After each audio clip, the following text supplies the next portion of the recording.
घरी ती एकटीच आहे, दुपारची वेळ आहे आणि ही सगळं वेळ साधून एक व्यक्ती त्या घरी येतो आणि घरी आल्यानंतर तो त्या महिलेचा खून करतो आणि त्या ठिकाणाहून पळून जातो। ही बातमी बघता संपूर्ण गावात पसरते। गावातले लोक त्या ठिकाणी जमा होतात, शेजारी पाजारी त्या ठिकाणी जमा होतात। नेमकं काय आहे प्रकरण आणि काय आहे ही सत्य घटना हेच आपण आजच्या व्हिडिओमध्ये पाहणार आहोत। नमस्कार मित्रांनो, मी संदीप येनके पुन्हा एकदा एका नव्या व्हिडिओमध्ये आपलं सगळ्यांचं स्वागत करतो। माणूस नावाचा जो प्राणी आहे त्याच्या डोक्यामध्ये कधी कधी इतक्या वाईट गोष्टी येतात की त्या वाईट गोष्टी जर आपण ऐकल्या, आपण जर पाहिल्या तर आपल्या कानावरती विश्वास बसत नाही की खरंच माणूस असं काही करू शकतो। सगळं काही व्यवस्थित चाललेलं आहे।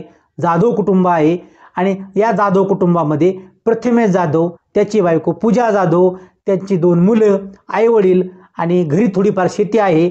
अशा प्रकारचा आनंदाचा संसार हा चालू आहे। आता घरी शेती असल्यामुळे सासू सासरे हे कामाला जातात, तिचा नवरा हा कामाला जातो, मुलं शाळेत जातात। अशा प्रकारची सगळी बाहेर लोक गेल्याच्या नंतर घरी फक्त पूजा एकटीच आहे आणि मग घरी पूजा एकटीच आहे हे बघून एक व्यक्ती त्या ठिकाणी येतो आणि त्या व्यक्तीचं नाव आहे आकाश साबळे। हा जो आकाश साबळे आहे हा घरी कोणी नाही असं पाहून त्या ठिकाणी येतो। तो पूजाबरोबर काहीतरी बोलतो आणि पूजाबरोबर संभाषण त्यांचं झाल्यानंतर तो अचानक शेजारी पडलेला कटर घेतो आणि त्या ठिकाणी पूजाचा खून करतो आणि त्या ठिकाणाहून निघून जातो। बघता वाऱ्यासारखी ही बातमी पूर्ण गावभर पसरलेली आहे। पोलिस त्या ठिकाणी येतात आणि मग पोलिस ज्यावेळेस पंचनामा करतात त्यावेळेस पोलिसांसमोर काही गोष्टी उघड होतात आणि त्या गोष्टी म्हणजे अशा, पूजा जाधव असते, या पूजा जाधवचं काही दिवसापासून गावातल्या एका तरुणाबरोबर प्रेम संबंध चालू असतात।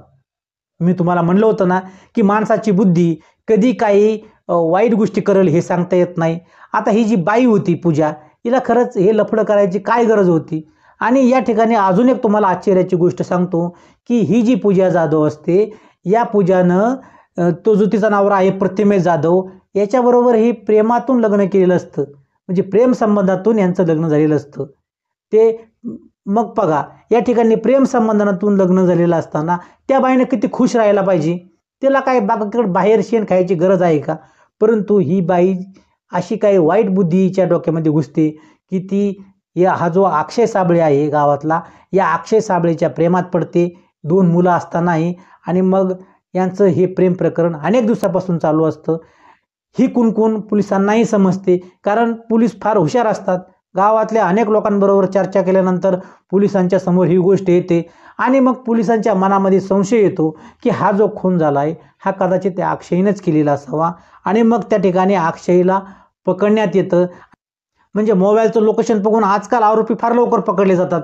अशातच त्या अक्षय साबळेला पकडण्यात येतं आणि ज्यावेळेस अक्षय साबळेला पकडण्यात येतं त्यावेळेस तो अक्षय साबळे सगळा गुन्हा कबूल करतो आणि त्याच वेळेस मग सगळं प्रकरण बाहेर पडतं की अक्षय साबळे आणि पूजा जाधव यांचं प्रेम प्रकरण असतं।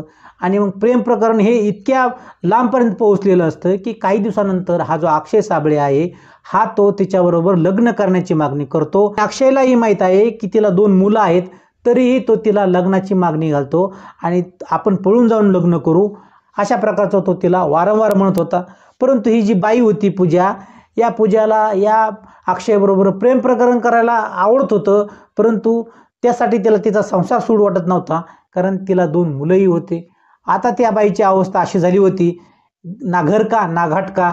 आणि मग अशा अवस्थेमध्ये तो जो अक्षय साबळे आहे तो एकदा घरी कोणी नसताना घरी येतो।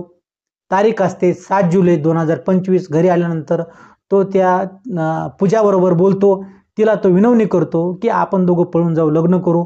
पूजा काय ऐकत नाही आणि त्यावेळेस मग त्या अक्षयला राग येतो आणि मग शेजारीच पडलेलं तो कटर घेतो आणि त्या पूजाचा खून करतो। अशी ही सगळी स्टोरी आहे, अशी ही सगळी सत्य घटना आहे आणि ही सत्य घटना आहे साताऱ्यामधील 7 जुलैची। आता हे सगळं प्रकरण पोलिसांकडे आहे, पोलिसांनी त्या खुन्याचाही शोध लावलेला आहे आणि त्या खुन्यालाही पकडलेला आहे। परंतु मित्रांनो, आजची जी गोष्ट आहे या गोष्टीतून आपल्याला हे समजून घ्यायचं आहे की ती जी पूजा जाधव आहे त्या पूजा जाधवनी असं का केलं? ती घरी एकाएकी होती का? मग तिच्या काही अडचणी होत्या का? हिला सगळ्या काही मिळालेलं असताना तिला अशी गोष्ट करण्याची गरज नव्हती, परंतु तिच्या त्या निर्बुद्धीने ती अशा घाण गोष्टी करते, ती अनेक लोकांचं वाटोळं करते।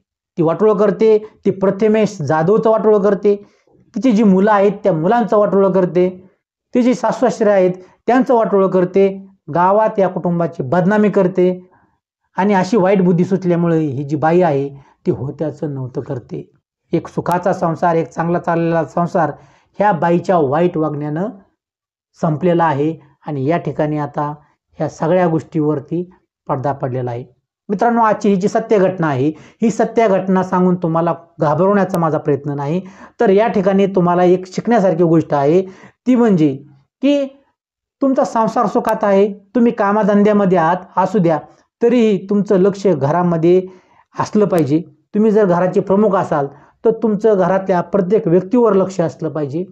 कोणाच्या वागण्यामध्ये काय बदल आहे का, घरामध्ये सध्या काय चाललंय, अशा सगळ्या गोष्टीवरती तुमचं लक्ष असलं पाहिजे.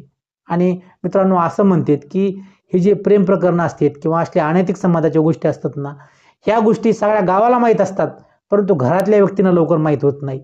हे काय लफडं आहे काय माहिती, परंतु असंच आहे.